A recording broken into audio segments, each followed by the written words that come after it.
आज हम जानेंगे संवत्सरण या संवत्सरण के बारे में। क्या होता है संवत्सरण, कौन रचता है संवत्सरण, क्या संवत्सरण अन्य सर्वज्ञ केवली भगवान के लिए भी होता है, इन सब के बारे में जानेंगे। तो संवत्सरण केवल तीर्थंकर भगवान के लिए होता है, साधारण केवली या सर्वज्ञ के नहीं होता है। किसी नगरी में तीर्थंकर आदि का पधारना होता है, उसे आगम की भाषा में संवत्सृत होना कहा जाता है। भगवान के दर्शन, वंदन, पर्युपासना करने के लिए मनुष्य, देव आदि के परिषद के रूप में एकत्रित होने को भी संवत्सरण कहा जाता है। जिस क्षेत्र यानी गांव या नगर में अन्य मतावलंबी अधिक होते हैं या श्रोतागण बहुत अधिक आते जाते हैं, वहाँ पर देवता संवत्सरण की रचना करते हैं। संवत्सरण की रचना इस प्रकार से की जाती है कि संवत्सरण के चारों ओर 3 कोट होते हैं। पहला कोट चांदी का होता है और उस पर सोने के कंगूरे होते हैं। इस चांदी के कोट के भीतर 1300 धनुष का अंतर छोड़कर दूसरा कोट सोने का होता है, उस पर रत्नों के कंगूरे होते हैं। फिर उसके भीतर 1300 धनुष का अंतर या दूरी छोड़कर चारों तरफ घिरा हुआ तीसरा कोट होता है और ये तीसरा कोट रत्नों का होता है और उस पर मणि रत्नों के ही कंगूरे होते हैं। इस कोट के मध्य में अष्ट महाप्रातिहार्य से युक्त तीर्थंकर भगवान विराजमान होकर धर्म का उपदेश देते हैं।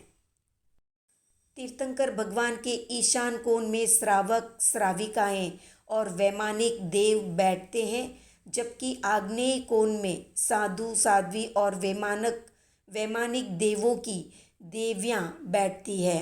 वायव्य कोण में भवनपति आदि देव और वानवंतर आदि देव और ज्योतिष देव बैठते हैं, तो नैऋत्य कोण में भवनपति देवों की देवियां, वानवंतर देवियों की देवियां और ज्योतिष देवों की देवियां बैठती है। इस प्रकार 12 तरह की परिषद वहाँ पर जुड़ती है।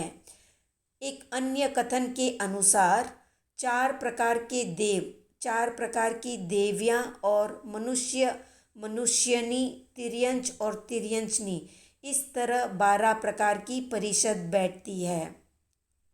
संवत्सरण की रचना होने के बाद संवत्सरण के पहले कोट में चढ़ने के लिए 10,000 सीढ़ियाँ होती है।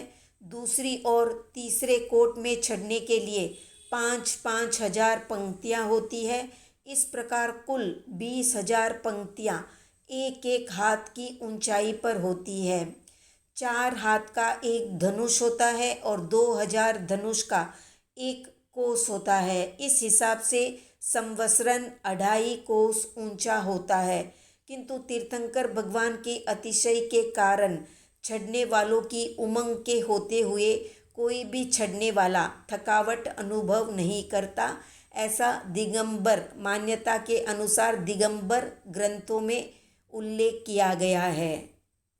अब जानते हैं कि देवता कैसे पता करते हैं कि यहाँ पर संवत्सरण की रचना करनी चाहिए।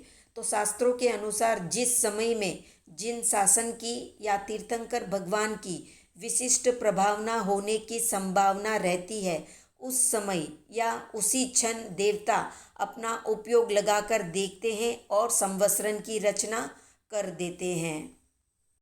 तो ये थी संवत्सरण से संबंधित संक्षिप्त जानकारी। तो आज का प्रश्न है कि कितने लोग तीर्थंकर बनना चाहते हैं और कितने लोग केवल सर्वज्ञ या केवली बनना चाहते हैं, कमेंट में बताएं। वीडियो पसंद आया तो लाइक, शेयर, सब्सक्राइब करें।